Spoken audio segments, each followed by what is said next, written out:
pour le programme. Tout de suite, c'est Fanny Wegscheider et le 3 minutes info. Bonjour Fanny. Bonjour Julie, bonjour à tous. Aujourd'hui, l'Asie violemment secouée. Un séisme de magnitude 7,7 sur l'échelle de Richter secoue le centre de la Birmanie depuis ce matin et des fortes secousses également ressenties jusqu'en Chine, jusqu'en Thaïlande, où un immeuble, regardez, en Thaïlande d'une trentaine d'étages en construction s'est effondré, piégeant 43 ouvriers sur place.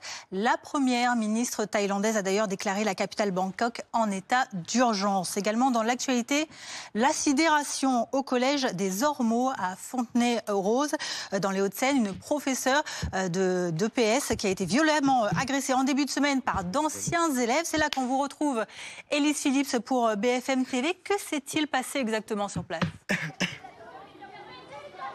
Eh bien écoutez, mardi, cette professeure de PS était à l'extérieur du collège avec ses élèves pour donner cours quand d'anciens élèves sont arrivés et l'enseignante leur a demandé à ce moment-là de partir. Elle leur a confisqué leur ballon parce qu'ils confisquaient le cours et c'est à ce moment-là que tout a dégénéré. L'un des anciens élèves a sauté sur cette professeure, lui a donné des coups, a même tenté de l'étrangler et l'a poursuivi sur plusieurs mètres. L'un des autres agresseurs a filmé la scène et tout a pu s'arrêter, tout a pu être arrêté quand deux autres professeurs qui étaient présents aussi lors de l'agression ont réussi à intervenir et quand des policiers municipaux se sont interposés quelques minutes plus tard. Aujourd'hui, on est 3 jours après cette agression et ici au Collège des Ormeaux, les enseignants, les parents d'élèves et les élèves avec qui nous avons pu discuter ce matin nous font tous part de leur sidération et l'un des enseignants nous a dit avoir eu des nouvelles de sa collègue de PS. Elle va mieux physiquement mais a toujours du mal à se remettre psychologiquement parce qu'elle ne comprend pas cette agression, surtout pour des motifs aussi futiles.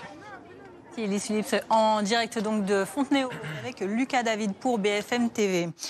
Je continuerai à me battre pied à pied pour la vérité. La détermination de Nicolas Sarkozy hier après les 7 ans de prison et 300 000 euros d'amende requis contre lui dans l'affaire du financement libyen de sa campagne présidentielle de 2007. Les plaidoiries de ses avocats interviendront dans 10 jours. 11 autres personnes sont mises en cause dans ce dossier, notamment les anciens ministres Claude Guéant, Brice Hortefeux ou encore Éric Woerth.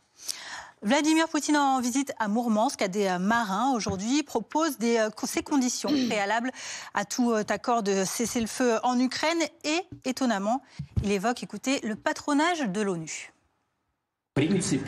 On pourrait bien sûr discuter avec les États-Unis, même avec les pays européens, sous l'égide de l'ONU, de la possibilité de mettre en place en Ukraine une administration transitoire. Pourquoi faire ? Eh bien pour organiser une élection présidentielle démocratique en Ukraine, qui se solderait par l'arrivée au pouvoir d'un gouvernement compétent et qui aurait la confiance du peuple, puis commencer avec ses autorités des négociations sur un accord de paix.